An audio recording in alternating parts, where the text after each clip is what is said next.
Welcome Ape Army to another helpful video, this time on how to change pads on cars equipped with carbon ceramic brakes. Before we get into that, I want to quickly share a product which will be a game changer in the Audi and Lamborghini community. I am working diligently to bring fitments of Surface Transform's remarkable continuous fiber reinforced ceramic brake discs to the Audi and Lamborghini communities. These are not your father's chopped carbon fiber ceramic rotors and are simply the best brake rotors in the world. What makes them so remarkable is their ability to perform on track without serious degradation, unlike the original equipment carbon ceramic brakes. Untold numbers of enthusiasts have discovered, quite painfully, the Brembo-made chopped carbon discs, which come standard on many Audi, Lamborghini, Ferrari, McLaren, and other models, don't last when used on track days. Some people have reported burning up a set of CCB rotors in as little as one track weekend. With replacement prices running approximately $10,000 for two discs, that makes for a very expensive weekend. Enter Surface Transform's CFRC rotors, which will last for 4,000 to 5,000 track miles or more before needing a refurbishment. They not only do well on track, but unlike OE carbon ceramic brakes, they can be refurbished twice in their lifetime. They're about half the cost of the original carbon ceramic brakes that originally came on your car. We currently have fitments available now for Porsche, Ferrari, McLaren, Nissan GT-R, AMG GTS and GT-R, and Aston Martin. In 6 weeks, we'll have fitments for the Audi R8 and the RS5, as well as the Lamborghini Huracan and the Gallardo. They aren't inexpensive, but they are, as I said earlier, the best rotors on the planet. You're paying for rotors which exceed OE carbon ceramic disc brakes in every parameter. Discs that work just as well on the street but also work on track with no need to swap discs. For most people, these rotors will last the lifetime of the vehicle, even for those who track their cars. With that said, let's get down to business swapping our pads. Something that will ruin your day is to start your car up and realize you not only need to service your vehicle, but your expensive carbon ceramic brake pads are worn and need replacing. And on top of that, I had a tire leaking air. Good times. If your pads are worn, your brake warning light positioned within the speedometer will stay lit. Moving on to brake pad choices, most don't realize there are a few options. Two of them are downright expensive.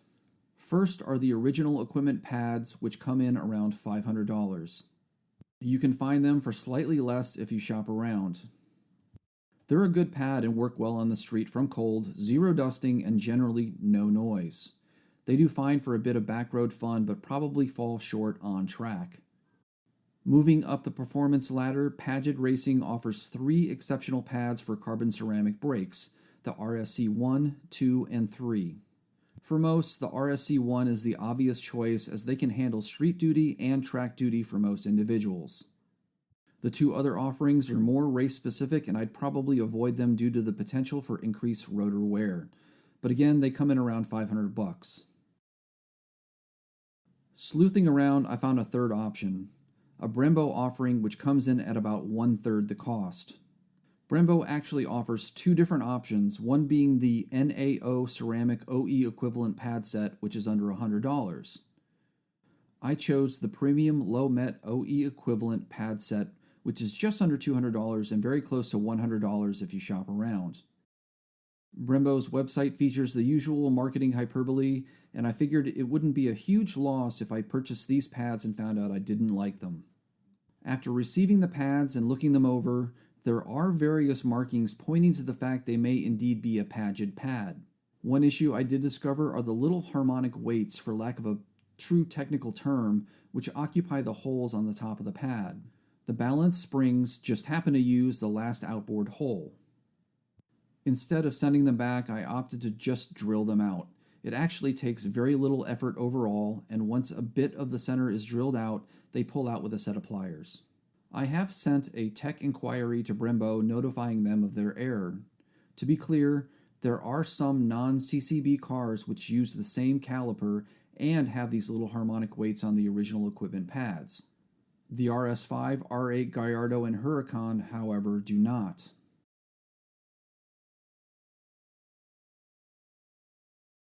Other than the new pads, you'll want new brake pad wear sensors, a Brendo caliper parts kit, and lithium grease.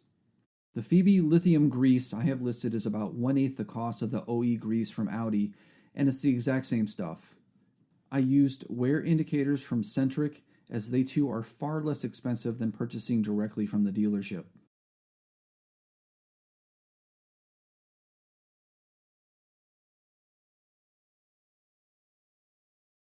For tools, there's nothing really special other than the Lisle pad spreader. The factory manual actually suggests using pliers, but I like to be fancy sometimes, and quite frankly, these keep you from marring up your caliper. Besides that, and a syringe to remove a bit of brake fluid from the reservoir, it's just really normal stuff that you'll need. As always, I've listed all the parts and supplies in the video description, including links on where to purchase them from. Step 1 will be to remove a bit of brake fluid from the reservoir with the syringe. When you go to compress the pistons back into the caliper, brake fluid can overflow and cause a huge mess. One tip, jack one side of the car up at a time. Remove the wheel and then turn the steering wheel away from the side you're working on. This will point the necessary end of the caliper outward, and it'll be far easier to access everything and see what you're doing. Next, we'll need to unplug the pad sensors from the main harness.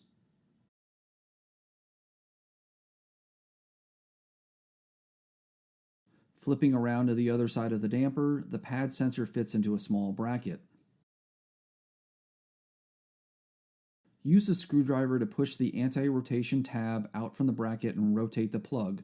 From there, it'll slide downward and out.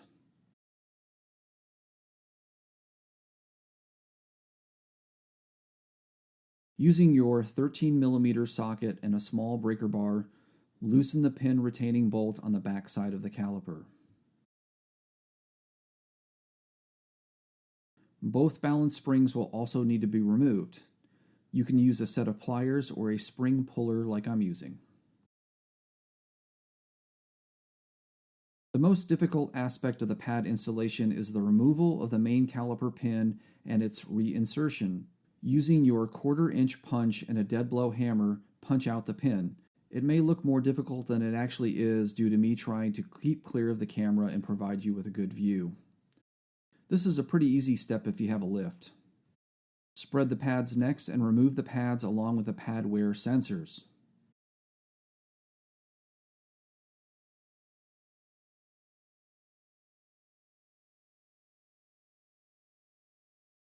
The next step varies depending on which shop manual you look at. Notice the 4 rods, 2 on top, 2 on the bottom. These support the pads on either side and keep them from sliding out the bottom of the caliper.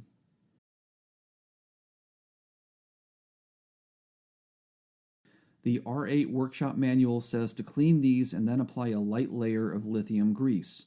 There is no mention of that in the RS5 manual.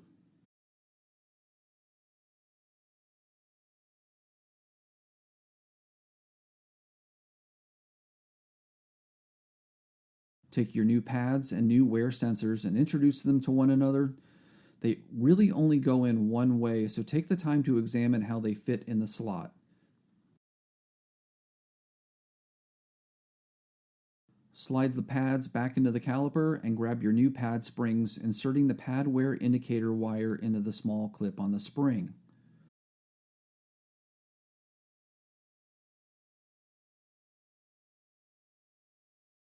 Pressing down on the pad spring, insert the new caliper pad retaining pin until it slides all the way through. This takes a bit of force, and it is important to push down on the spring while inserting the pin. I used the old pin to finish tapping it into place, and then made sure the spring was positioned correctly. Grab the new tension springs from the Brembo parts kit. The coiled end goes down and inboard of the brake pads. The hook end goes around the pad retaining pin and outboard of the brake pads.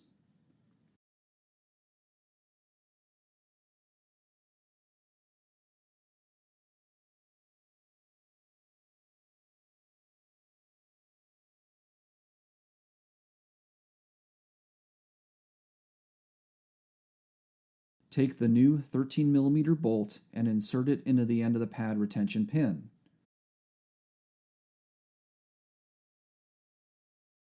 Using a torque wrench, tighten the bolt to 25 Newton meters or a bit over 18 foot-pounds of torque.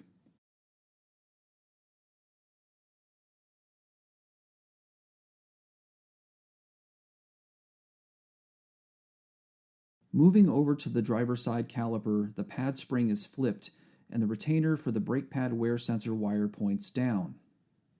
Also notice the wiring goes on top of the main brake pad retaining pin. Make sure everything is oriented correctly. Once that's done, do not forget to reattach and secure the pad wear indicator wiring harness inboard of the brakes, top off the brake fluid reservoir, screw down the reservoir cap, and reinstall the wheels. As always, thank you for watching. Be sure to subscribe, give me a thumbs up, and leave a constructive comment or question. Ape Factory over and out.